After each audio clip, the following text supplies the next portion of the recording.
This special live recorded episode of Conan O'Brien Needs a Friend is brought to you by Samsung. Samsung keeps innovating. I mean, they really do. They're on the ball. They're always doing new things. Yes. I can't even keep up. Well, you can never keep up, but I'm very good at keeping up, and I can't keep up with Samsung. Yeah. Last year, Samsung launched the gaming hub, no console required. Oh, that's I don't know if you nice. remember this, Blay, but you and I did a Clueless Gamer with this technology. Of course I remember. Well, I didn't know. What do you mean? You have such an exciting life. That's not true at all. You travel the world. You're like a Bond villain. No, playing on the Samsung TV without a console was one of the highlights of my year last year. It was great. It was fantastic. We had a very good time. Super fun. Samsung has now integrated the gaming hub into the Samsung Freestyle. Stream thousands of games all on the Freestyle 2nd Gen portable projector from Samsung. It's pretty cool, right? It is really cool. You know, I got to say, the crazy thing is it automatically adjusts to the surface that's being projected on. Yep. And I'm not kidding. This is wild. You can like put it on the floor and it will automatically adjust the angle. So when you're staring at the wall or the projector, it is still the aspect ratio is incredible. perfect. Good. No, Truly. last night I watched Citizen Kane projected on my bare chest.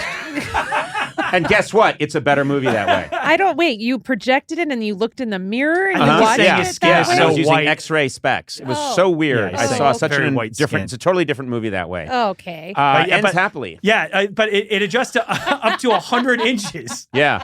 Which is maybe good for your Just chest. up to 100 inches. I Oh, wouldn't no. touch that line with a 10-foot pole. Okay. All right. Anyway, where was that in high school? Hey, Oh my God. it's a great invention. Samsung, they're always innovating. Oh, you have more to say? Well, the other thing I want to say is Oh, everyone God. in the live audience for this show got to see the Freestyle 2nd Gen portable projector in action. Very cool. Which is incredibly cool. Very cool. I So like Oprah it. gives people things, but we let them see how it works, and then we tell them to go out and buy it. That's right. Fantastic. We just show them something cool. Yet another way that I'm different from Oprah. Hey! No, it is very cool, though. Check it out. Stream thousands of games, no console required now on the Freestyle 2nd Gen with Gaming Hub on Samsung.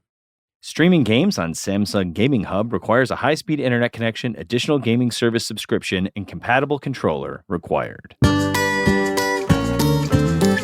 Well, I sort of wanted to normalize the word wank in America because it's like not used that much. So, Hi, my name is Ed Sheeran. And I feel wank about being Conan O'Brien. Fall is here, hear the yell, back to school, ring the bell, brand new shoes, walking blues, climb the fence, books and pens, I can tell that we are gonna be friends. Yes, I can tell that we are gonna be friends. Hey, everybody, how are you? Yeah. This is exciting. What a great crowd. Thank you for being here. This is very nice of you. Yeah. Well, good night, everybody. The easily pleased crowd. When a crowd's as happy to see you go as they are to see you show up, that's a bad sign. Did you just mention, Blay, that there is going to be drinks for the crowd after the show? That's right. Why not drinks? Why not drinks before and during the show? What's wrong with that? Next time. We're always learning. And once again, they've added another row. That's true. First time we did this here at the SiriusXM Garage, it was just this audience here. Then I said, I think we could have more. That's right. So they added one row. I said, I think it could be more. They added one more row. None of you would be here were it not for me. That's true. That's absolutely true. None of you would be here. Hi, how are you? I love your hair and the hi, how are you? Hi. I was bullied. Anyway, and look at that. That's a Late Night with Conan O'Brien shirt. Those are made of asbestos. Be careful. Those are not. Yeah, we just took old like ER shirts and Friends shirts and spray painted them. Yeah. Have you ever worn it in the rain? They catch fire. True story, yeah. Don't wear it. That stuff is shit. Not that one. That one's cool. Yeah. No, it's very nice to be here. We have a great show. We have such a good show. Very excited. Very good show. Very good show tonight. Excited. I like that you paused for a long time before you brought me out as if it was a big mystery. Yeah. You went in, now it's time to bring out. And there was this long, weird pause. Well, I had. And I thought you had gas or something. There was this long, like, who could it be? Everyone here knows. Well, yeah, we want the anticipation when people frothing at the mouth. I shouldn't have said frothing at the mouth, but the anticipation high. Yeah, what you described as botulism. Sorry. Which a lot of Conan fans have, by the way. Thank you for coming so far. I'm just going to assume you all came from a really great distance. Did anyone come from where'd you come from? Long Beach. Come on, I was hoping you'd say like Guam. We took 11 planes and a submarine and then a hovercraft. No, but you came from Long Beach. Well, what is that? That's about 35 minutes. Wow, diehard fans I have. The Guam of California. Yeah, it is the Guam of California. It really is. Well, thank you. What's your name? Hi, Ty. It's nice to meet you. Yeah, how are you? And you have your friends with you here? Or are you just here by... Great. Oh, great. So you all came together from Long Beach. Who really came from a great distance? Who came from far, far away? Yes. Riverside. So that would be like 39 minutes. We're seeing here the depth and the intensity of Conan fandom. People come, I don't even want to, I see you raising your hand and I don't even want to know. Oh, Northwest Hollywood. Yes, go ahead. My apartment building is attached to this. No! Your apartment building is attached? You literally slid down a pole like a fireman to get here. And you're wearing pajamas. You were asleep 11 minutes ago and you're like, I don't want to see Conan, but I guess I'll see his guest. Bloop! Right down into his seat. Do you come see a lot of Sirius shows? This is your first one. The first one that enticed you out of your apartment that's 18 inches from where I'm standing right now. You should have a party for all of us after the show. We should all go back to your apartment. What's that? Will I come? No, I will not. I've got to get back to Riverside, because that's also where I live. We'll see. We'll see how it goes. We'll see how good a crowd you are. If you're a really good crowd, who knows, man, I'll stop by. Although when a man my age who's married with grown children shows up at a party, it can be misunderstood. It can come across as a little creepy. What's he doing here? He just invited himself.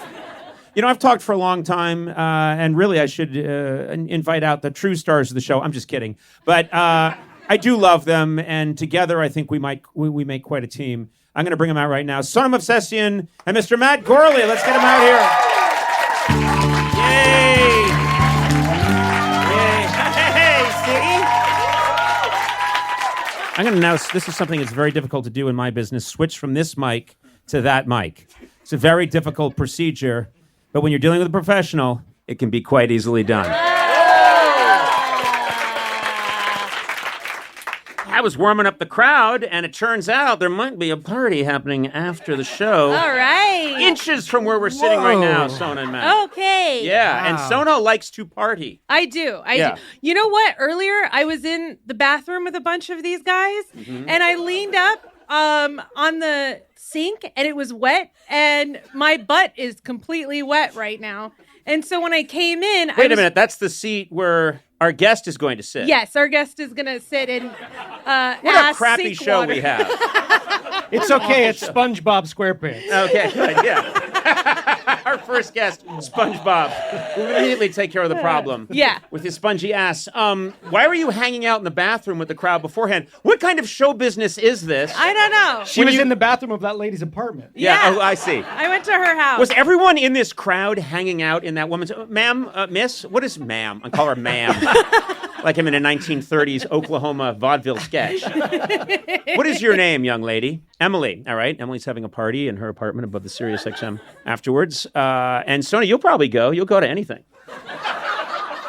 Why did you say it like that? Because you will if you find out that the snacks and the drinks are free. Yeah, you're there. Actually, that is true. I like to be I love how included. you immediately, every time I do this with Sona, she'll be like, what? What do you mean? And I'll restate the thing I just said, and she'll go, that's true. Yeah, you're right. If there is free food and free drinks, I'll be there. But also, I just like to be included. I like when people invite me to things. That's nice. Yeah. Well, she didn't invite you yet, but she invited most of the crowd. I think it's she's a doing a service. thing with her hand, so I'm going to do it. Well, listen, I found out from the crowd, because I always like to find out, and people really came from all over the globe.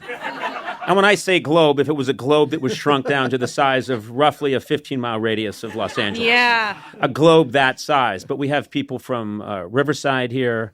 Riverside is not close. Yeah, no. You came all the way from Altadena. Okay, Conan, it's not... They don't even use American currency there. It's I swear to God, it's all Armenian currency. Armenian, yeah. where people were wooing Altadena. That's good. I wasn't saying anything bad about it. I was just saying it's amazing. It's incredible that you live in Altadena. So why is it Armenian currency? I don't know, because there are a lot of your family there. You have. Can you name what the Armenian currency is? Yeah, the jub. Okay. What is it? The dirham. But what's what? The dirham. Yeah. What? You just. It's the dirham. Dirham. We went together. Remember? I know. Right. I don't see you throwing a lot of dirham around. What do you mean? I wouldn't throw it. Or you threw it around when we were there. I didn't pay for anything. That's true. You That's don't pay why for things. I was cool with going with you. Yeah, I pay for everything. It's very true. Yeah. Anyway, people from all over Los Angeles are here. That's exciting. It's very cool, and I'm very thrilled that they're all here. And Matt, I'm excited about the show. Yeah, me too. We have a terrific show today. We're gonna have a very good time. And how are you? I didn't get to really chat with you yet. I'm good. Sona and I got here way too early, so we went over to the 99-cent store across the street to see if everything actually is 99 cents. We did do that, though. Yeah. No, when Matt said it, I didn't think. You're way too cool to do that. No, I thought, of course you did that. No one here is like, what? The Fonz went to the 99-cent store? But anyway, so what did you find out? That hardly anything is priced at 99 A cents. lot of it has gone up to $1.19. Yeah. But there's still a few items that are still 99 cents. That's no America I want to live in. No. If you're calling it a 99-cent store, then I think it should cost 99 cents or below. Once it's $1.19, I think I want to move to a foreign land like Altadena. Someplace far away where I'm protected. All right. You won't be protected there. I will. Your family loves me. I mean, yeah, against their better yes, judgment. they do. After everything you've said about my dad's mustache, he still really likes you. He made a doll that came to life. I love Geppetto. So what's the story? What you went to the. Here's what I did. They told me you have to wait back here where the crowd won't see you, and I said okay. And I thought they were leading me to a dressing room, and they led me to the garage at SiriusXM. I'm not talking about SiriusXM Garage, like this is the garage. It's a real garage. How long were you and in my the garage? car is there, like 20 minutes. Oh. So I just sat on my car and watched other cars come and go, and people would just wave at me, and I go, yeah, hi. They'd be like, look, it's the girl from the Wendy's logo. And I go, hi, how are you? Nice to see you. This is where I am in show business. Yeah. I'm sitting on the trunk of my car in a garage. You're such a big celebrity. You bet. Yeah. The biggest. Yeah. The very biggest. All right, we got to get into it. We have a very big show today. I'm excited. I am too. I am too. I'm really Huge excited. star is here. I think his people made a mistake. But anyway, we're thrilled that he's here. He's like, no, he's been on the show several times. I love this guy. My guest today is a Grammy award-winning singer-songwriter who released his 6th album, Subtract, earlier this year. Now he has a new album titled Autumn Variations. He's so incredibly talented. Thrilled he's here. Let's welcome Ed Sheeran.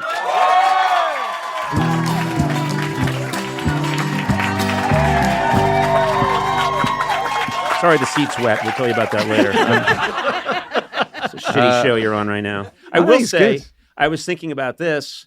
I think you came on my show 2 times, and the first time you came on the show, am I right that you were barefoot when you performed? No. I feel like I look like a hobbit, but I don't practice hobbitisms. I'm pretty sure you were barefoot. I took a lot of pills that night. I don't remember what happened. No, I do barefoot. I remember I went barefoot for like a summer when I was recording, and I was making a song with Bruno Mars, and I remember him just being like, just put some shoes on, man. Jesus. Was it helping you? Was writing and recording barefoot giving you some kind of special energy, like connecting you to the earth? Not really. No, I was just like, it was hot. I gave you such an out for doing something so cool, connecting to Is the it cool? vital powers of the earth, and you just said, no, it was hot. Ed, we have a lot to talk about because we have some things in common. I know that you are from England, but you have a lot of Irish heritage. Yeah, my dad's Irish, yeah. And I feel like the redhead is headism. But did you get a tough time at school for being a redhead? Yeah, it wasn't just because my hair was red. Let's just say there were other problems too. My personality. Were you that tall in school, though? No, I got tall later on. I got tall very late. It was like later in high school. So I was very average height. I had bright orange hair. My mother insisted on cutting our hair for us because she didn't want to pay for us to go to a barber shop. So she would cut it one of them. straight Yeah, across Defo. in a bowl cut. My 2 front teeth were dead, so I had gray teeth up front. I could keep going, but it was a fucking train wreck. And then the red hair, and then my name is Conan. So you put all those things together, and it was a terrible time. What's it like? Is there anti-redhead bias in England, you think, at the time that you were growing up?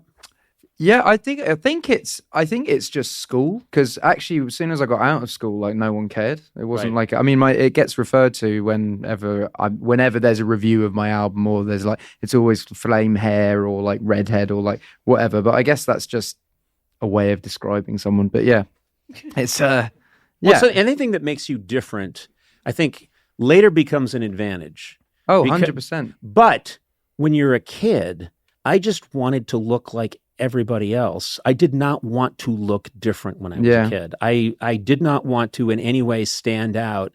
And then I looked like a piñata that had been very hastily assembled. And but I think it helps, like, especially going into show business. Like, I had a tiny guitar, and I would gig around London, and everyone would know me as the fat ginger kid with the small guitar. So no, but it was good because I was remembered. People were like, "Oh, it's that."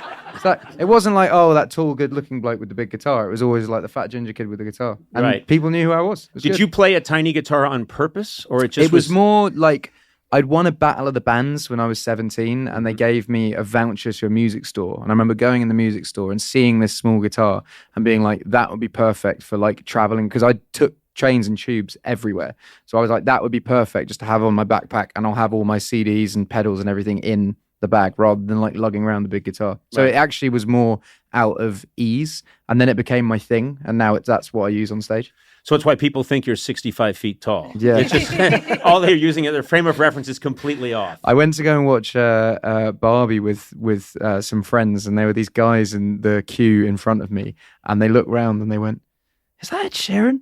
And one of them went, Nah, Ed Sheeran's much taller than that.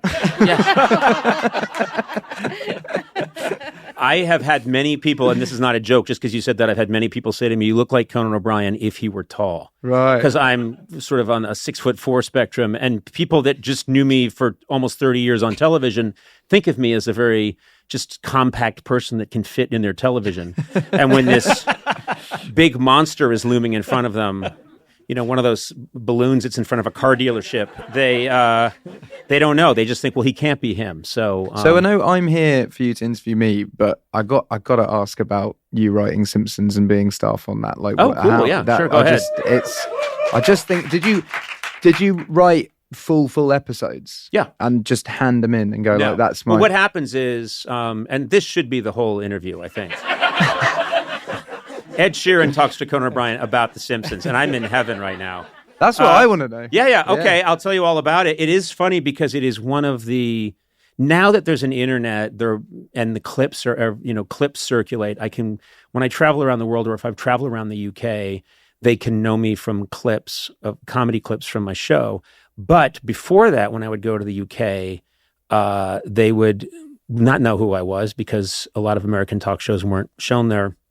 But they would know if The Simpsons came up, they would flip out and they would ask me which episodes I worked on, and I would tell them, and they would be able to know all those. They would know everything because Simpsons fans are everywhere. Well, it was in England as well. Like, it was, we only really had, no one had cable, so we had BBC One, BBC Two, ITV, and maybe Channel 4. Right. And BBC Two every day had 2 episodes of The Simpsons. So like, you'd get home from school and that would be the thing you watch, and it just like. But never. I swear, BBC only owned a couple of seasons because it was always the same episodes. And like, I see new seasons now, and you never saw Bart get older. Yeah. It was. I think we stopped at like season 10. Yeah. But my kids love it now. It's what's funny is that I was there. Let's see. Simpsons fans know everything, and they get upset that I don't know it because I was there, and I was there, in a fairly early stage considering how long it's run. But we would watch the episodes hundreds of times, whereas you probably just wrote we them, would watched it, work and- on those ones, but what would happen is you would pitch a concept for an episode. So I would go and I'd say, here's what I think should happen, and I would have all these beats for an episode and ideas for an episode. And if they liked it, there was a little gong in the room, and you'd do this once a year, and they would literally, if they laughed and the executive producer was really laughing, someone would get up and bang the gong and say, like, that's going to be an episode. And I remembered the couple of times that they banged the gong when I said my episodes, and I was so excited. Were you doing late night then, or you went No, from... oh no, God, no. Late night is you have Because to... I remember an episode where they rip you on it, and you're a late night Yes. host on it. But Yeah. so you would just homage. come on. It was an homage. Yeah, It's yeah, not a rip. Those are my friends. They would never do that to me. They're comedy writers. They're very kind. No, it's funny because, I was working on The Simpsons, and then for a couple seasons, and then I went to audition for this late night show thinking I'll never get this. I'm a writer on The Simpsons, and then tragically got it. And that's how it felt at the time, like, oh, shit. But I left. And Was there ever part of you that just like turned up at the writer's room being like, can I chuck in an idea every now and then? Well, you know, after it's so funny. I did come back years later, and the room is not. So many people think, "Oh my God, this epic television show, and this known for its, really good writers." And I'm just these people I got to work with are insanely talented, and the room is just awful. The room is terrible. It looks like the worst. I mean, it did at the time. I think it's much nicer now, but there was just a bad shag carpet. Sofas that, if you're at your first year in college or university and you just get them on the sidewalk. And we would sit there and eat fried food. There was a writer that smoked all the time who sat next to me. So when I die, it'll be because of him. And big laugh, gang. Laugh it up. And we'd eat bad food and think, and so it wasn't sexy or fun or cool at all, but and I remember we played it. We all chewed up some caramel and put it together into a big blob and mashed it up into the ceiling, and then tried to get things to stick to it because you'll do anything to pass the time. I love that. Yeah. Well, that's all the time we have. Yeah. Can I Ed just say you're Sheeran, one I've of the loved- best guests we've ever had on this show? So are you you're Catholic? Were you raised Catholic, or is I did communion and all that stuff, but Yeah. I'm not like practicing. Yeah. I'm very much like I believe in afterlife just because I've had friends pass away, and I think it's depressing not to think that they're in a better place. Yep. But other than I that, completely wouldn't- understand that. Yes. I wouldn't say that I'm like hugely religious. I mean, I do midnight mass at Christmas and stuff like that, but it's not like I'm not like a practicing. Yeah, I grew up very, very Catholic family and mass all the time. And so when I'm around and when we do on the occasions when we go to a mass, I can say all the stuff. Yeah. And people that know me are like, what the hell?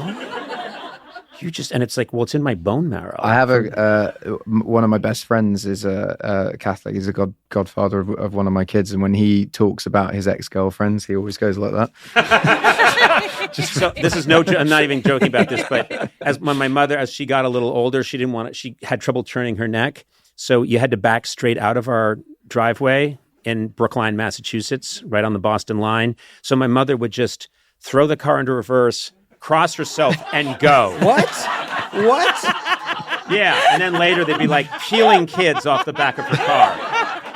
Wowzers. So one of the things that I was thinking about you today, Ed, because I was thinking about the amazing, absolutely how you made yourself. I was thinking about it today, which, there are artists out there who are very talented, who are discovered, but you, as you were talking about earlier, you got this guitar, you're getting on the tube, you're going all over town.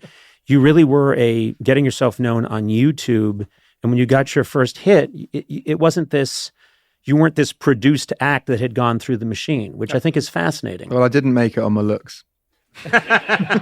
I disagree. Thank you. I disagree because I feel like I'm looking in a mirror. You're No, the do you best know what? looking I man I've think- ever seen. Do you know when I moved to London? I played guitar at school and I wrote songs at school. And I moved to London and I quickly realised that I wasn't any good. And everyone that I was 17. I was gigging with like 24-year-olds that had good songs. They sung well. They played guitar. But I realised that I could outwork them. I was like, I'm not better than you, but I can do more shows. I can go and I would book like 3 shows on a Thursday night and get on the tube and go and play 3 songs. And I was just like, if I play every night of the week, maybe 2 times a night, maybe 3 times a night, and I'm just doing that every day, eventually I'll get really good. And that is what happened after a while. It just, the practice does make perfect. Where do you think that work ethic came from? Do you see it? I mean, because I do think that sometimes you don't even know where it comes from. You just have this sense I think that my dad was really tough on us when we were kids to work really hard, and I was always confused because I was like, but I don't like maths, I don't like science, and like, why would I work at something that I don't want to do? And as soon as I found music, I was like, oh, I'm going to do this every day. And it was at the detriment of like my academicness. Like I wouldn't say I'm a hugely smart person in academics, but as soon as I found music, I was like, this is what I'm going to do. And my dad always said, like, choose someone that you admire and work harder than them. So my hero when I was a kid was James Blunt.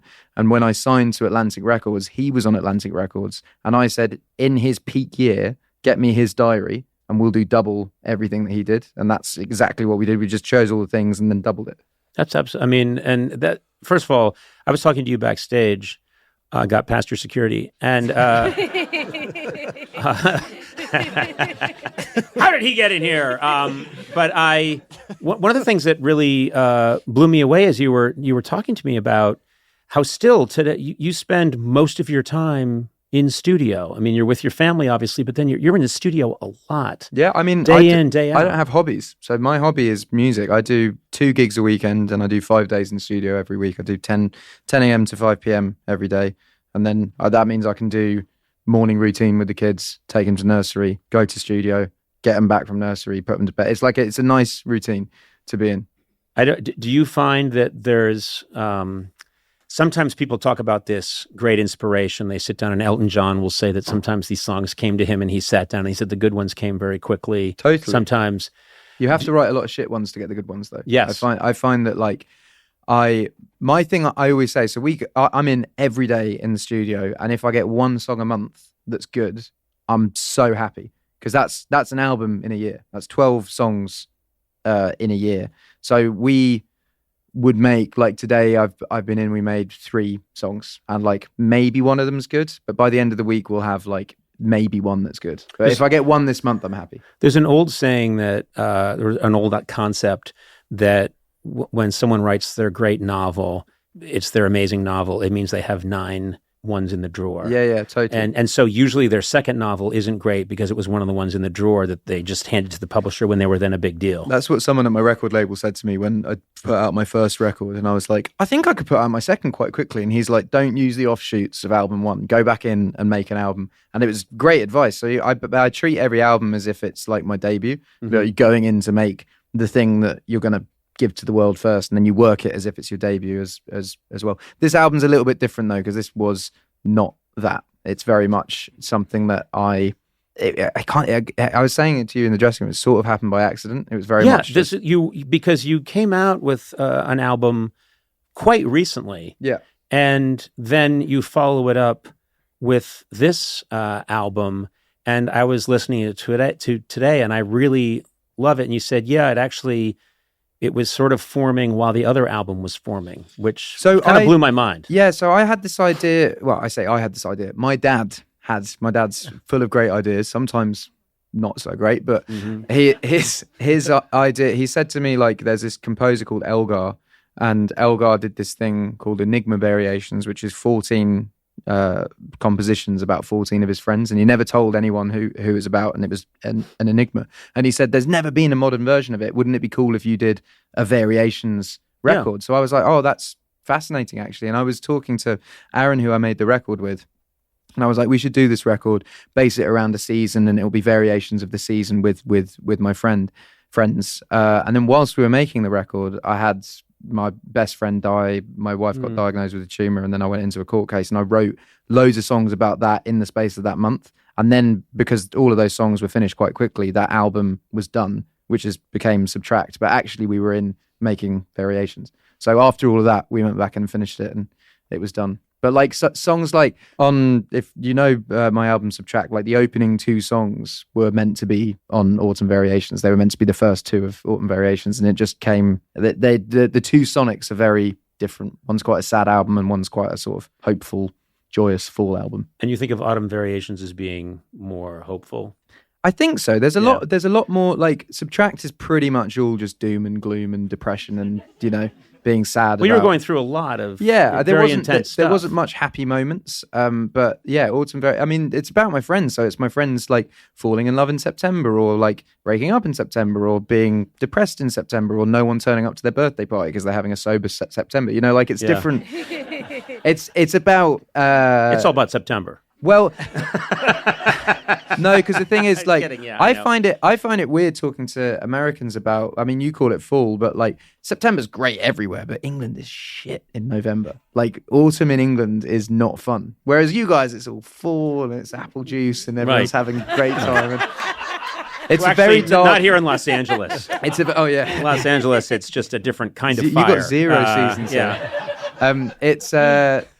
So I think it gets very days are really short, gets very dark, very cold, very lonely, and that's kind of what was the inspiration of the record. That after a month of 3 months of summer where you're having all the fun with all the friends and you're going to festivals and you're going out and you're in the pub gardens, like it suddenly changes very quickly in England, which is sort of the inspiration of the record. But it's all like, it's weird the changes that happened in people's lives. Like I would have people like having babies and suddenly their life is completely shifted, or getting into a new relationship and it's completely shifted. And it's interesting that after summer there is a switch in people's heads that goes right back to work, back to school, back. Yep. It's a different feeling. Well, it's funny because we're all on that schedule when we're kids, and then of course it changes because you got to work through the summer, you got to work into the fall.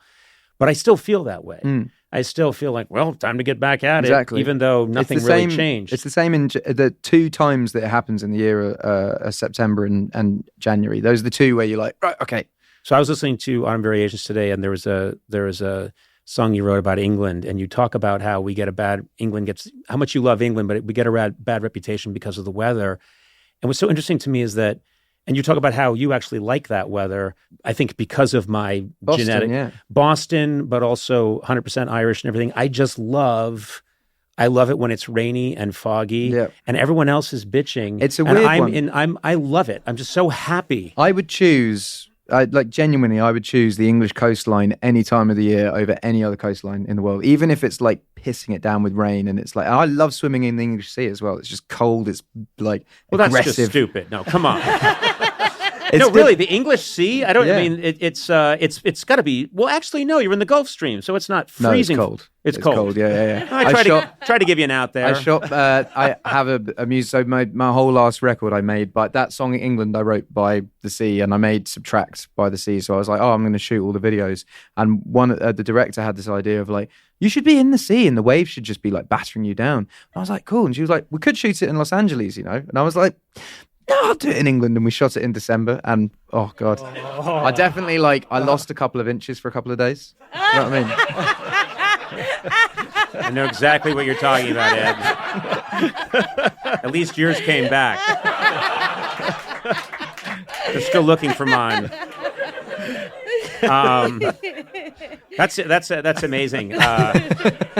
Gotta get that image out of my head. And moving on. You know what amazed me? You're obviously you're a very young man, especially contrasted with myself, and yet so many musical influences are these people that Eric Clapton. It was a huge influence on you, and I think you're very young to be influenced by Eric Clapton, but of course he's timeless. The way the Beatles are timeless, the way I just had my dad's record collection. It's very cliched of that's what I listened to, but it wasn't until Christmases where maybe an aunt sends you £10 and then you can go out and buy the CD that you want to get. But I was very much I only listened to my dad's record collection because that's what we had in the house. So I guess I was 10 or 11 when I started forming my own tastes. But yeah, my dad has some great records, and there's still some of my Moondance Van Morrison I think is a perfect album for any time. Yes. Any time Yes. you put that on.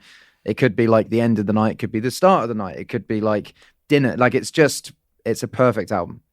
do you say your dad is he from Belfast? No, so my dad's dad is from Belfast and my dad's mum's from Wexford.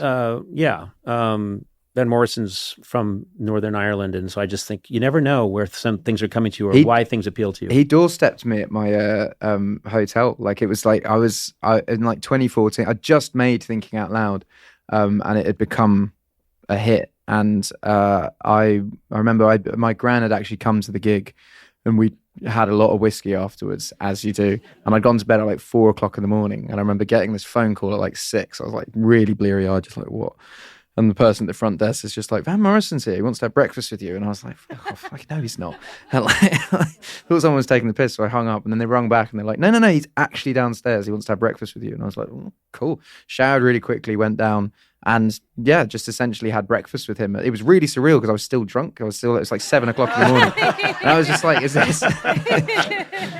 But he's really sweet. I've got to sort of like meet him a couple of times since then. But it was like such a nice thing. He's like one of my heroes, and people always say don't meet your heroes, and it was such a like not that thing. It was just sitting down. He was really interested in Spotify. Wants to talk about that, and you were explaining it to him. Well, and you explained how VCRs worked. It was relatively new at this point. All I knew is that on my first album, I remember, because no one really put their records on Spotify to begin with, because they didn't really know what is this? Yeah. How does it work? And I was like, I want everyone to have my music. And I just remember never selling a record in Sweden. And it was always like, records sold in Sweden was 0. And then I'd go there and I'd play the biggest gigs of my European tour. And I'm like, this is fucking weird, the like correlation. Like, have I sold no records here, but the most people want to come and see the songs? And it's because Spotify was so accessible. I see. I think that's what's good about music now. And it's more difficult to break through with new songs because there's 100,000 new songs released every day. But like the quality will inevitably go up because, you know, like back when I was a teenager and buying albums, and I think this is why piracy became a thing, is I think record labels took the piss. They had like one great song that they'd put on an album with a bunch of filler, and they'd sell it to you for $22 or whatever, £22, and you'd buy it and be like, I feel ripped off here, and you'd be like, I wish I could just download that one song that I liked. And I think that's why they basically pushed it too far and ripped off people too much. Right. I'm curious, you mentioned don't meet your heroes. I was shocked you came. Oh my God. Sana, please. Oh God. But Ed.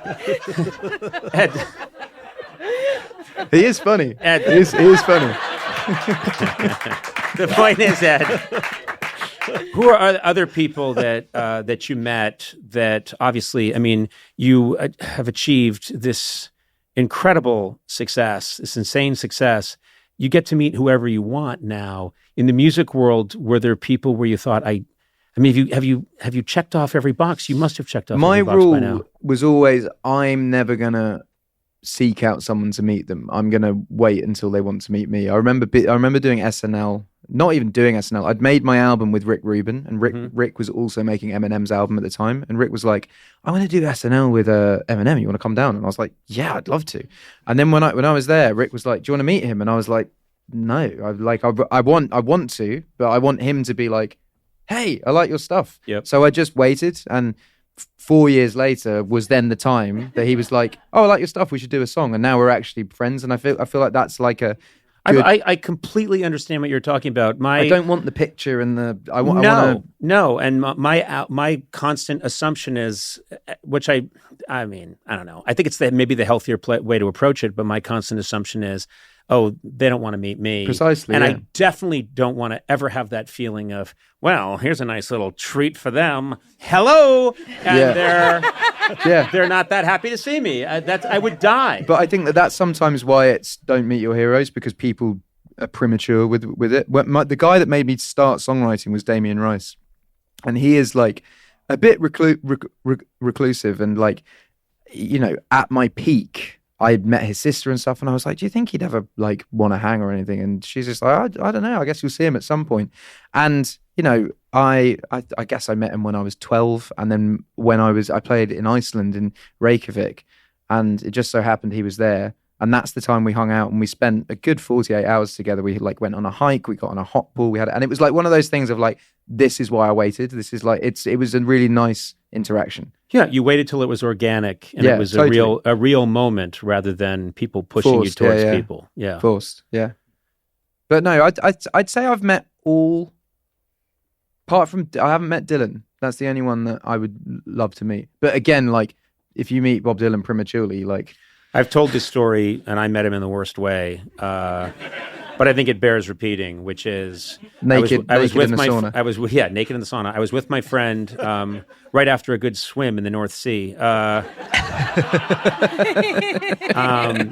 I went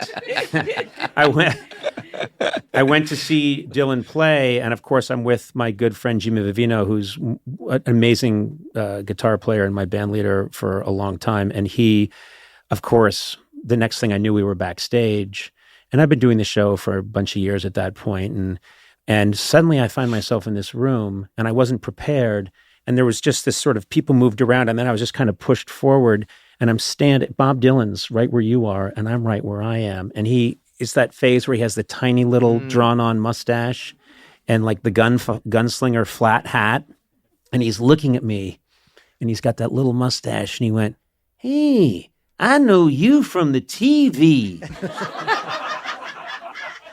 And I thought, okay, well, at least I'm in now, and I can start talking to Bob Dylan. And I swear to God, this happened just as I'm about to, say, Bob. I hear, Conan, hey, how's it going? And I look over, and it's former Vice President Al Gore.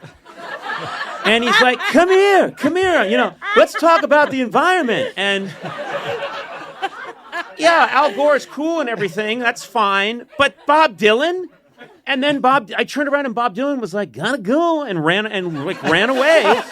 And I was cock-blocked by the Vice President of the United States. And I never saw Bob Dylan again. Wow. And that just rings in my head. I know you from the TV.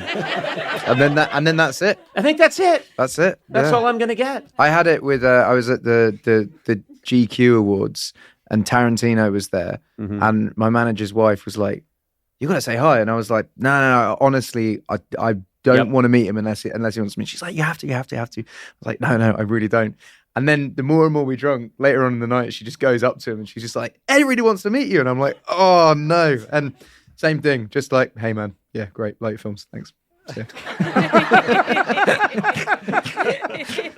I see about the people, that yes, you know Elton John and Clapton, but you also, Beyonce and Jay-Z, you've hung out with them. You've broken bread with them, yes? You've had food with them. I kind of I got to know them through really weirdly, actually. It was I played. Do you know what Jules Holland is? It's like yeah. I played Jules Holland's Hootenanny, which is like the New Year's Eve show, and you play a cover. And they said, "What cover do you want to do?" And I said, "Well, I do Stevie Wonder's Master Blaster because I love the tune." And 2 months later was the Grammys, and the guy that was running the Grammys music, Ken Ehrlich, was like, "We're going to do this Stevie Wonder tribute concert for Stevie. He's going to be in the audience. It's going to be with his band. Greg Fillinganes is going to be in it. We've got all these people playing. Do you want to play?" And I was like, yeah. And he's like, what do you want to play? And I went, well, I'll play Master Blaster. I literally just played it. And he was like, great. And then like 2 days later, he rung up and went, Beyonce wants to do Master Blaster. And I was like, that's totally fine. I'll do I Was Made to Love Her. And then he rung back and was like, would you sing it with Beyonce? And I was like, yeah. And then you have a different life than I do. I remember getting to, because I'm not. It was with Beyonce and Gary Clark Jr. And Gary Clark Jr. is one of the best living guitarists. Yes. And I just remember I'm not a very talented guitarist. I can play acoustic guitar and chords. And I remember Ken coming up and being like, I've got this idea, dueling guitars, you and Gary. And I was like, I can play like a C chord. Yeah. But anyway, so we did that, and then we all met at that thing, and then I did other shows with her. And then it was like one of these ones of you don't ask, you don't get. I'd made this song Perfect that was starting to pick up steam and become a hit. And someone said, oh, we should put out a duet version of this, because I'd done a Italian version with Andrea Bocelli. And they were like, who would you want to do it? And I was like, well, realistically, I don't really want to do a duet unless it's Beyonce. And they were like, well, why don't you ask her? And she said yes. And it was I was so surprised. I was kind of rung her up I was like, do you want to do it? She's like, yeah. I'm in. And so it was one of those. So it's that things, simple. Though. I could just ring her up. No. What am I misunderstanding, Sona? No. You it's just Ed, not me. No, yeah. Ed can. You cannot. No, do you know what I've learned? What I've learned in this business. Ed said, if you don't try. No, but the worst thing that someone can say is no. So if you prepare yourself for the no, Like Yeah. I always say to, if I'm doing something, like I'm on this tour at the moment, and occasionally I'll be in cities where like Eminem came on in Detroit. But what I said to him was like, you can cancel on the day. Like, I'm not going to feel weird if you suddenly go, I'm not coming. So it's very much like I'm always prepared for the no. And when it's a yes, it's happy days. I still will wake up in the morning and it doesn't quite make sense to me that, some of the things that I've been able to experience and people have been able to meet it still doesn't quite add up.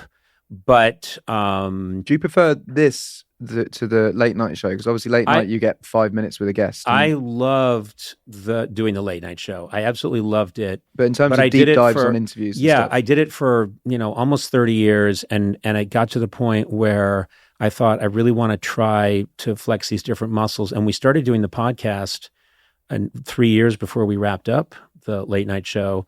And what I found was, in the old world, you could do a song.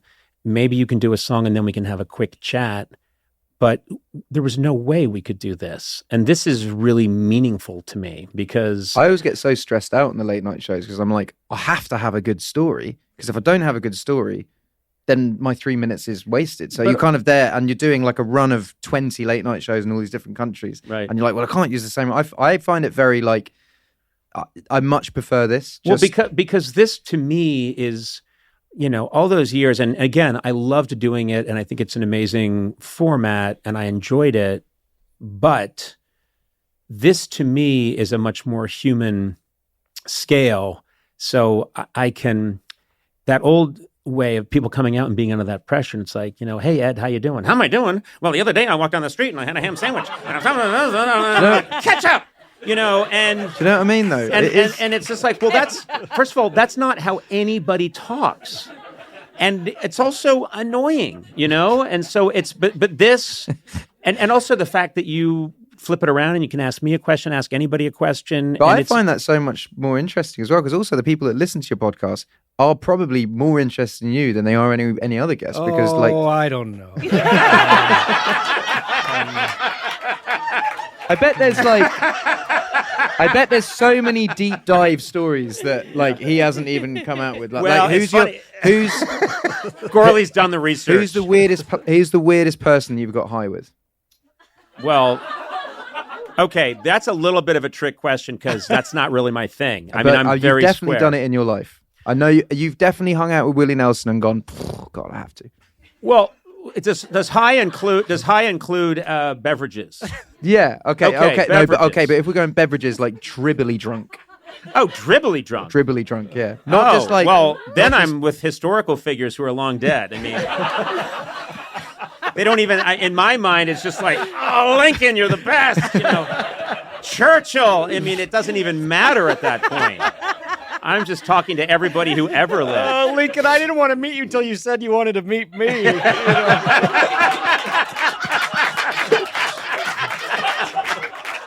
When Mahatma Gandhi said he wanted to meet Conan. Where's your But I mean, who have you gotten smashed around that was just because it?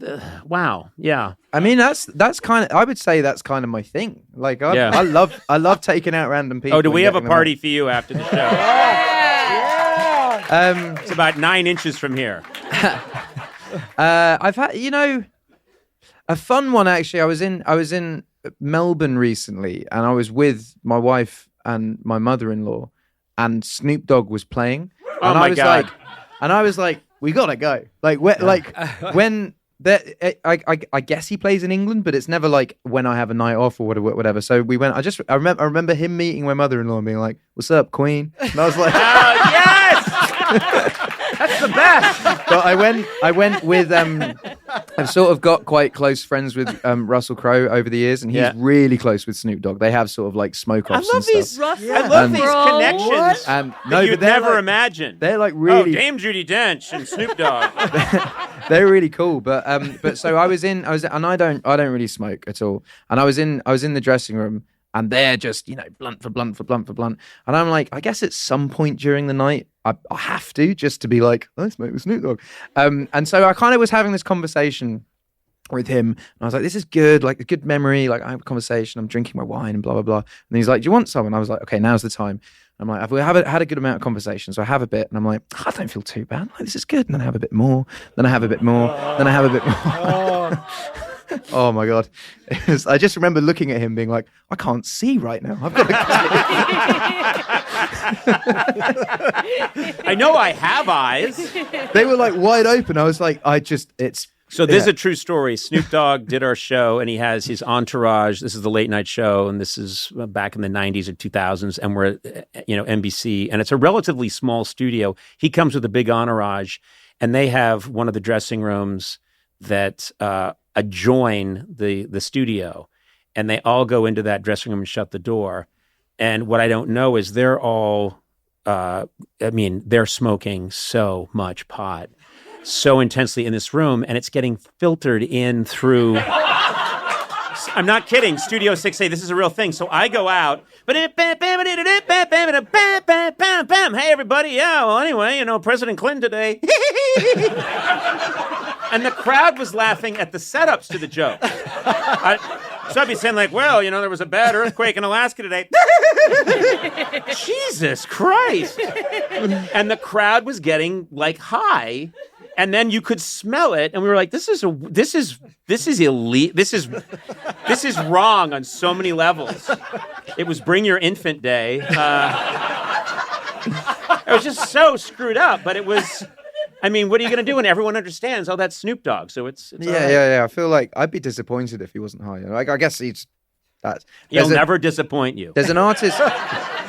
There's an artist that I work quite a lot with called Burna Boy, and I'd say that's the most I've ever seen anyone ingest weed. And I work, as I said, 10 to 5, and he came to the studio, and I had a gig later on at night, and it was very much the studio door was closed and just smoke. And I remember walking on stage at the gig being like, I don't know if I can. Same thing, like, I'm not quite here. But it's funny.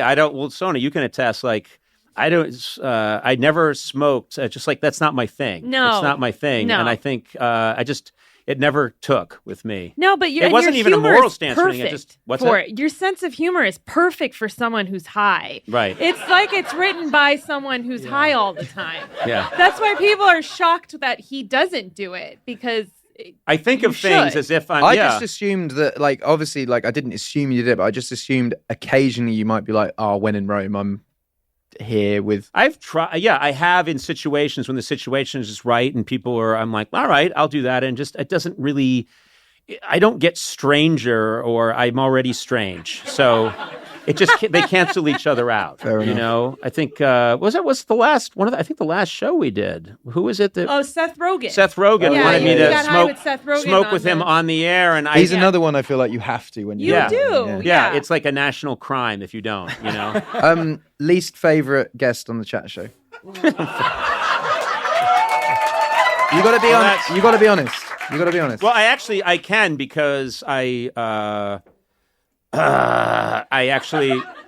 gave this up, and this is someone from a long time ago, but it was when I was first starting the show, and we had, this amazing singer, actress, Eartha Kitt was on the show, and a lot of people know her from the 1960s Batman. She played Catwoman a little bit, but she was on the show, and she was very tough to talk to, and I was brand new, and so I put most of it on myself. But I'd say things like, "Oh, you dated James Dean, back in 1954," and she'd say, "Well, so what? Why are you asking me?" And also, that's not even a question; it's just a statement. Yeah, it's true. I guess that's on. As I said, I was brand new, Ed. Now I think this is my least favorite. So who would be, because you would have regular guests, who'd be the one that you knew the booking was coming in to be like, oh, I love those guys. Well, oh my God, there's so many, but the one that you were like super pumped for every time they came. Norm Macdonald was meaningful to me, because that's so,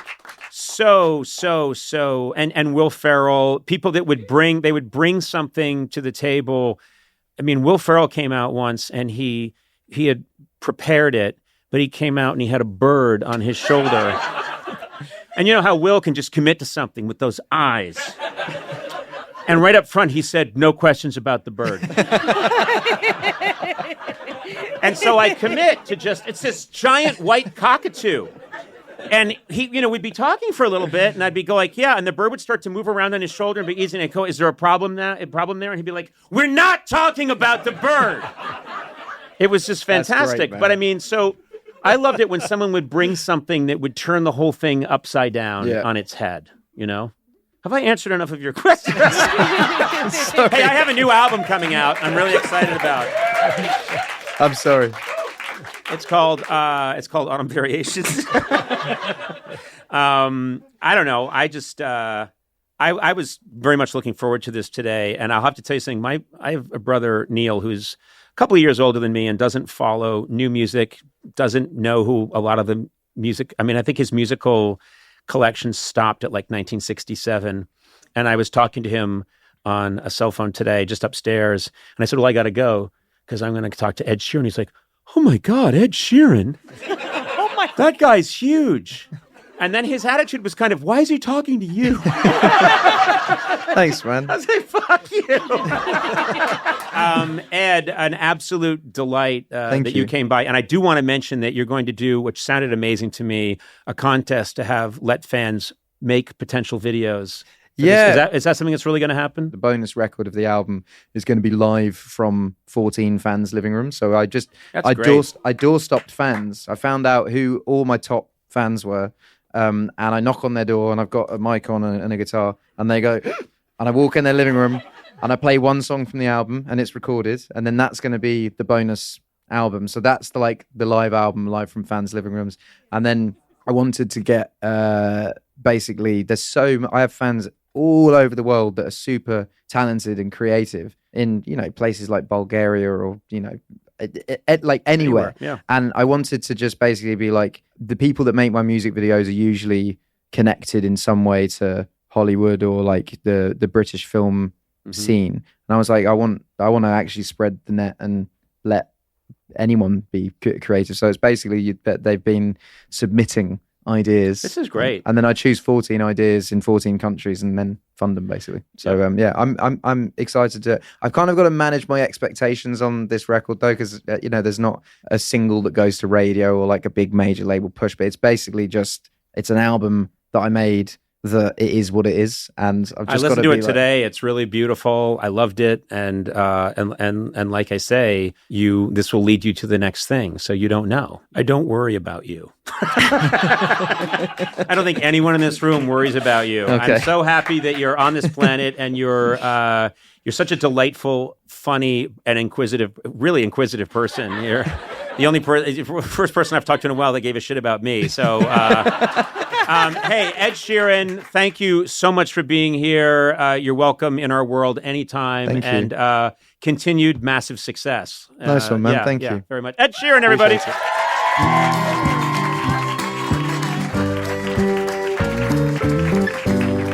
Good God, that is a delightful young man. Not bad. He really is. He really is like magical. He was is. so funny and quick, and I mean, I could have talked to him for like 6 hours. Talented and really cool. I could have done without the questions about you. That's why you liked him so much. Yeah. I know. Yeah, he just really seemed to dig what I was doing. So no, he is. We need some more gingers out there to kill it. You know what I mean? Yeah. Let's do it for the gingers. Yeah.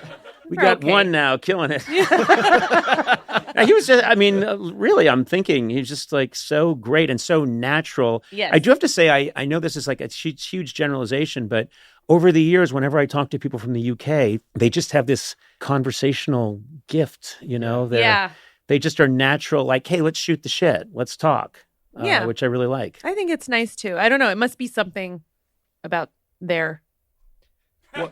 No, go ahead. Well, you've done it again, Sona. Go ahead. You brought an amazing show to a halt. They're what? You're that person on the bus that pulls on the brake. Stop this bus! I want to get off here! It's not one of the stops. Here, I want to get off here! What were you going to say? They're porridge? No, I didn't know what to say. What do you say to what you said? I guess Yes, yes, there is something about. But you specifically there. were heading toward a noun. I wasn't. The sentence ended at there. That's where it ended. There is something about there. That was So what the why did you sentence Something say about that there sentence? meaning that place. That place. Oh. The United Kingdom. There wasn't There's more. something about there. Yeah. Oh. THERE. A novel by THERE. Sonam Obsessive. Oh. Period. Okay. Yes. Yeah. And you thought that sentence and said, I'm going to speak that. It's nice that you I'm think sending I this from the thought. brain right out the Yes. face. I don't think about Hey, the brain, things. send it right on out. It's ready to go. No notes.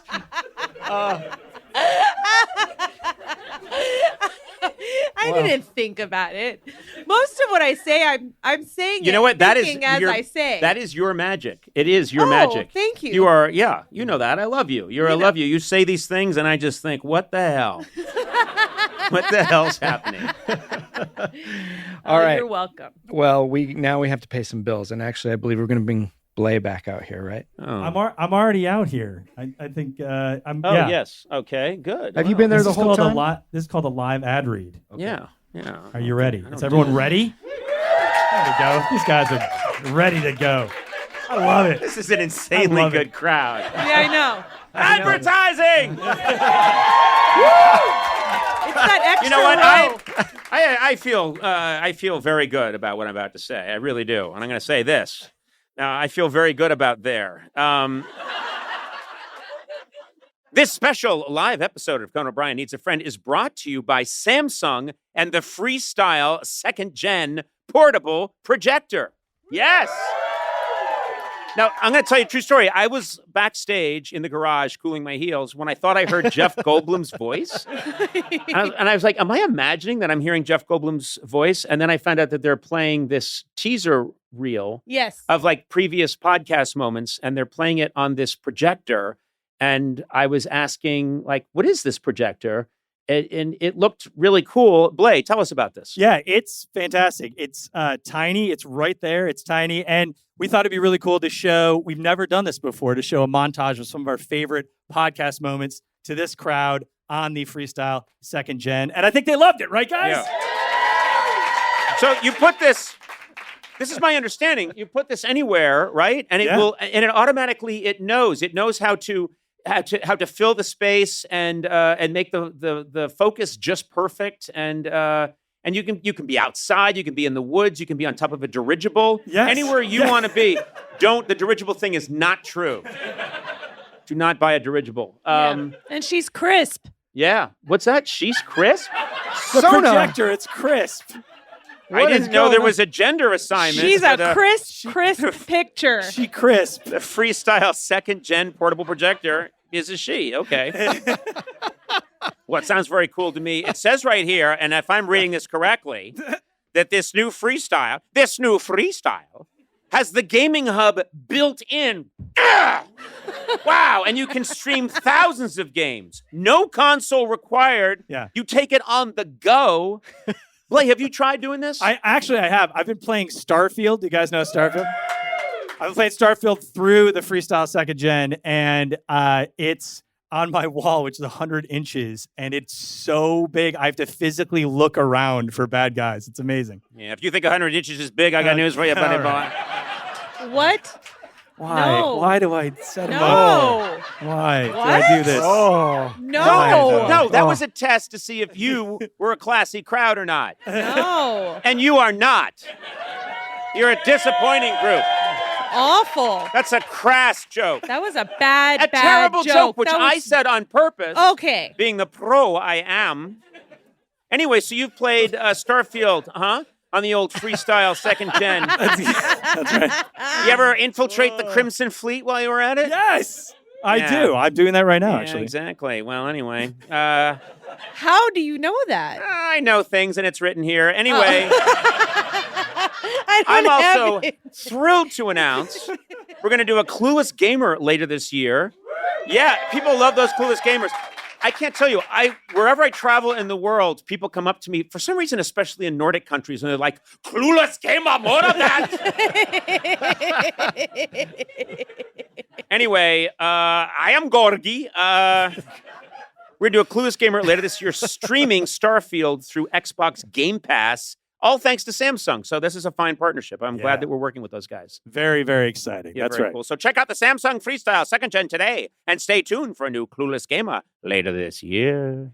Streaming games on Samsung Gaming Hub requires a high-speed internet connection, additional gaming service subscription, and compatible controller required. Ladies and gentlemen, let's bring out David Hopping. David Hopping.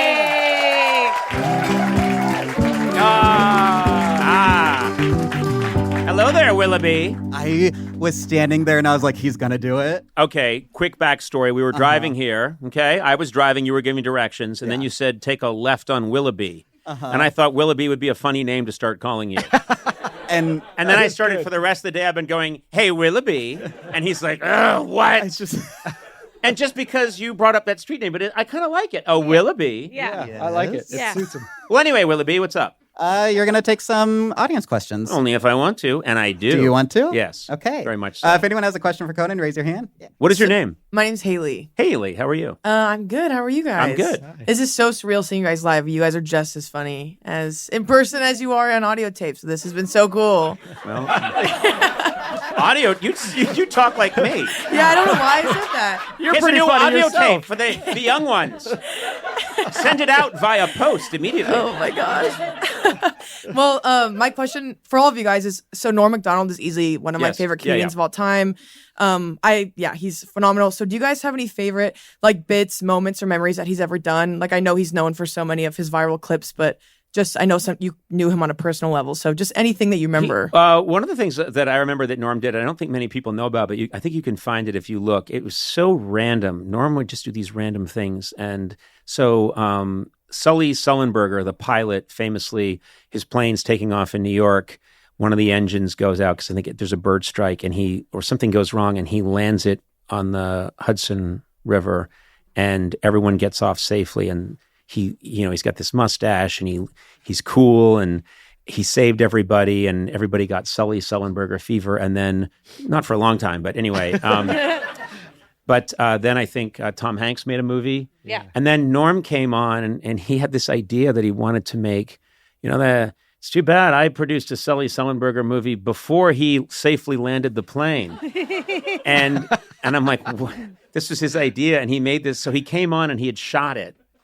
And it's a total lie, but he's like, yeah, I'm kind of mad about that Sullenberger guy. And I said, what are you mad about? Well, I made a movie with him before he did that. And why'd you do that? I just chose a pilot and I made a movie with him, and then he goes and does this thing. And it's really just Sullenberger. It's Norm playing Sully Sullenberger. And he grabbed our makeup woman, Deb Pullman, and said, you're going to be in it too as my wife. Literally while he's in the makeup chair. Yeah. What are you, Deb? What's your name? Deb. You're going to be in it too. And she's like, okay, didn't even change. She's just wearing the clothes she wore to work. And so he's going like, all right, buddy, it's your Captain Sully Sullenberger, and we're going to now land the plane. Who's here? My wife's here. And Deb walked in and went, hi, how are you? I love you too, dear. And then she left. And he was like, all right, here we go. And we've landed. So there you go. I think we're all good. And then the credits came down. It was the randomest, weirdest idea. And he made it. And you can see it. Go look for it. And it was one of these things that's not, it never trended or whatever, but it's just out there. And you just see Norm. My favorite thing he did as a comedian was intentionally waste people's time. And it was he didn't care in this beautiful way because people...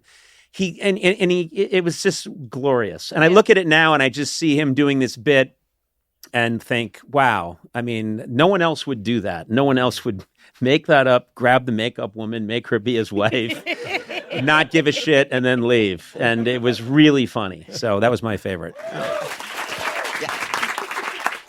Hello. Hi, what is your name, please? My name is Brendan. Brendan, how are you? I'm good. I'm also from Worcester. I know your family's from Worcester, Yeah, Mass. they're from Worcester, Mass. Yes. Yeah. It's a great place. That's not my question. My question is, could you talk a little bit about how you got cast for your cameo in the Weird Al movie and what shooting that was like? And that's a good question. On set and stuff for that. Well, there was no audition, that's for sure. Weird Al made this movie, and he just was calling people that he knew that he had kind of a connection to. And I love Weird Al, and he had been on our show many times and always been very gracious. And I just get this call out of the blue. Conan, will you be in the Weird Al movie? He sent me a text, and he just said, will you be in the Weird Al movie as Andy Warhol? And the correct answer to any question like this is yes. My philosophy is when someone says, hey, do you want to do super weird thing? Are you down for it? I just say yes. Oh, I mean, just not long ago, this is just my point. Ted Danson and Woody Harrelson were hanging around our offices in the Larchmont area, not too far from here. And I'm chatting with Woody Harrelson, and at one point he went, hey, Conan, would you go in 50-50 on a houseboat with me in Amsterdam? What? And I said, yes, I will, Woody Harrelson. What? What? And I said it because I thought there's a good chance he'll never remember this. But the answer is you don't go, no, I got to talk to my wife. When Woody Harrelson asks you if you're going 50-50 on a houseboat in Amsterdam, the answer is yes, I will. Oh, my God. I've never heard back from him. But I went home and I told my wife, we may be going in 50-50 on a houseboat in Amsterdam with Woody Harrelson. She said, what? What do you mean? Where is this houseboat? And I went, don't worry. I don't think it's ever happening. But if it does, we can live off the story forever. It's going to be fantastic. That's my dream. That's amazing. And we could just do a whole other podcast called Conan and Woody floating around in Amsterdam. Oh, that went well. Oh, I probably shouldn't say that. Hi, Conan. Hi, Sona. Hi, Matt. What is your name? Danny. Danny. Yes. That's your brother's name. That is my brother's name. Oh, that is your brother. He has a great name. I'm very excited to be here. I love your work so much, and it's very important, your work, and it's very amazing. So just congratulations on the podcast. Oh, and maybe you're being sarcastic. Is it No, I am being. When you got to the very important part, No, I think it he's is making fun of important us. because I need a laugh. We need a laugh, and you good. guys Thank you. That's bring nice. us laugh. My question is, and for the three of you, what is your favorite film? And I know this is putting you on the spot, but do you have an answer for that? Let's Favorite start with film you. for Matt, Sona, and Conan? That's a tough question, but I think honestly my favorite film is Casino Royale. I'll just say it. That's a good answer. Yeah, Daniel Craig and Bond. It makes me happy. I mean, it's a hard question for me. I do separate it. I think I've talked about this. I separate it in genres.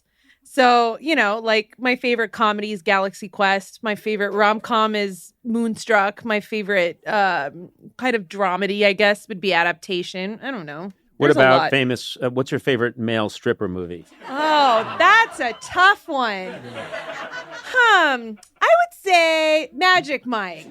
No, but When Magic Mike came out, you went missing for a couple of weeks. Yeah. Well, we did a bit because I And then do we did a go bit see 'cause the Magic midnight Mike 2 shows. came out. Yes, And we that did a one's- bit. That one I like more because Joe Manganiello has that very great scene in the liquor store where he's trying to make the girl smile. So he's just like strip teasing with a bottle of Coke, and I'm like, I get this. This is real cinema. Yeah. I don't know about you guys, but I would never miss an episode if Sona had a movie critics show. Yes. I would watch it. She'd I would like I'd it. definitely watch it. Well, we've talked about it. I like everything. So I would be like, that was a good movie. There was lighting and they did it and someone wrote it and they shot it and that's exciting. Well, we used to, we have, this happened all the time where on the late night show when we would go and look at movies, you would I always liked come with everything. me and I'd see them and, whatever. I'm a human being, somewhat discerning. But so you'd watch things and you'd be like, yeah, that one was okay. But and every time we watched anything, Sona was like, that was fantastic. And I would say, really? You liked Glip Glorp and the was Flip free. Flub? And you would say, it didn't cost me anything, and those people made that. They made it, and it was on the screen, and it started, and then 2 hours later, it ended. And now I'm having wine that you're paying for. Yes.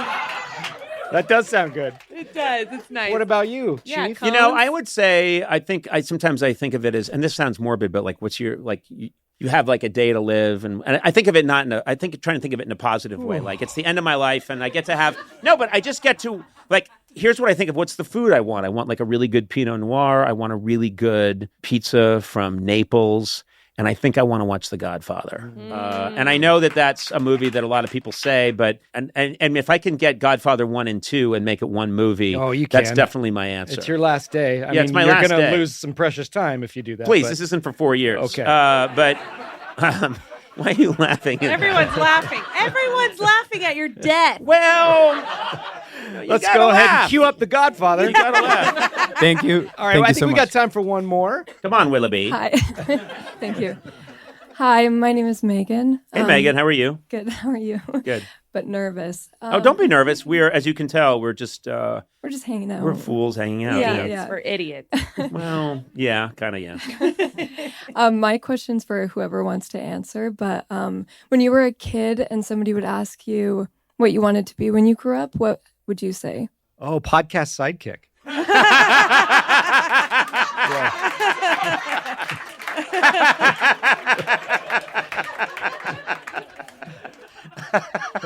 You were in the sandbox. You made yourself a third chair. Yeah. Out of Nailed sand. it. Nailed it. Little pine cone for a microphone. Spoke once every 14 minutes. What about you, Sona? What did you want to be? I know this might be shocking. I didn't have very many ambitions. You were blazing up at 4 years old, right? I honestly, like, looking back on it, I don't think I was ever like, oh, I can't wait to be a doctor. Thank God. Well, Sona, you lost another one. What are you going to do? He had a full life. He was 26. He came in for a hernia operation. You killed him. Well, who's up for some Margies? Post-op Margies. No, I don't. I really didn't have any, like, I know it's sad, but I was just kind of like, that sounds cool. I'll try that. I know I wanted to work in TV because that's the only thing I really loved. So I knew that, but I didn't know what. Right. So I did it. Yeah. Check. Yeah. You did do it. I wanted to, when I was a kid, I really did want to be an entertainer. And I thought, and I've said this before, but back then, pre-streaming and just 3 television stations and not great reception, you just watched what was on. And mostly what was on, Channel 38 or Channel 56, were old movies because that's what they ran because they didn't have enough content. And so I grew up watching old movies and old musicals, and I thought that's what entertainment was. So in like the late 1970s, I was thinking, I need to know how to tap dance. I need to learn how to talk real fast in an old-time voice. You know, I need to get like one of those straw hats and say, hey, you, let's get over here. There's a fire at McCready's barn. Let's go, you know? And then like, I better know a few tunes, you know? And button up your overcoat when the wind blows free. Take good care of yourself. You belong to me. Odie, odie, and then I'd go to school and do this shit, and the beatings would commence. Here's this kid with a bowl haircut. Hey, everybody, my name's Conan. That's a cool name. Ladies, line up, and I'll kiss you later. Button up your overcoat. And then all these kids, you know, from Somerville and stuff would just be oh, I'll beat him first. You beat him second. They had meetings. I didn't know I wanted to be a bully when I grew up till I saw this guy. They had conversations. He inspired me to be a bully. Yeah, they were very organized bullies. Here's how we're going to do it. Jason, you're first. Chrissy, you're second. Yeah, exactly. I'll hit him primarily in the throat. Soft tissue. I love bullies having a conversation. Bullies, really organized bullies. They have a flow chart, how it's going to work. They prepared. Visual aid. Yeah. Everybody look at your handout. And I'm in the corner. Fellas, hurry it up. You're just standing there. I've got tap dancing lessons to get to. These toes are ready to twinkle. All right. You've been a great crowd. This has been a lot of fun. Thank you so much. Conan O'Brien Meets a Friend with Conan O'Brien, Sona Movsesian, and Matt Gorley. Produced by me, Matt Gorley. Executive produced by Adam Sachs, Nick Liao, and Jeff Ross at Team Coco, and Colin Anderson and Cody Fisher at Earwolf. Theme song by the White Stripes. Incidental music by Jimmy Vivino. Take it away, Jimmy.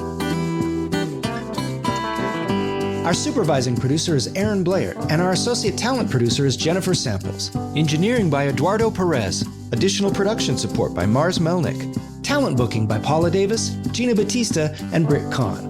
You can rate and review this show on Apple Podcasts, and you might find your review read on a future episode. Got a question for Conan? Call the Team Coco hotline at 669-587-2847 and leave a message. It too could be featured on a future episode. And if you haven't already, please subscribe to Conan O'Brien Needs a Friend on Apple Podcasts, Stitcher, or wherever fine podcasts are downloaded. This special live recorded episode of Conan O'Brien Needs a Friend was brought to you by Samsung. I want to say thank you to Samsung for sponsoring this special episode of Conan O'Brien Needs a Friend. Check out the Samsung Freestyle 2nd Gen with Gaming Hub. Point the Freestyle anywhere, from the floor to the ceiling. Watch your content automatically optimize screen size, focus, and leveling. This happens all by itself. The Freestyle makes it simple. With smart entertainment built in, you can access everything. All of your apps, workouts, recipes, and shows in one portable smart theater. And this thing's incredible. We set the Freestyle up in the garage during our live episode, gave a demo. It was fantastic. We did. We showed the audience how it works and stuff. And yeah, I was there. You don't have to tell me. I'm sorry. I'm telling them. I was just telling you because I thought, I don't know, maybe you're on something. What I like, it sounds idiot-proof, and I need things that are idiot-proof. Me too. I like it when the machine takes care of everything. Yeah. The machine. That's how old I am. Samsung has a new machine. I was very impressed with this. I'm going to get one. The Freestyle 2nd Gen portable projector from Samsung allows you to stream thousands of games. No console required. So sick of consoles. Yeah. So tired of them. Yeah. Crowding my life. Be sure to follow @Team Coco for updates on the next Clueless Gamer releasing later this year. Streaming games on Samsung Gaming Hub requires a high-speed internet connection, additional gaming service subscription, and compatible controller required.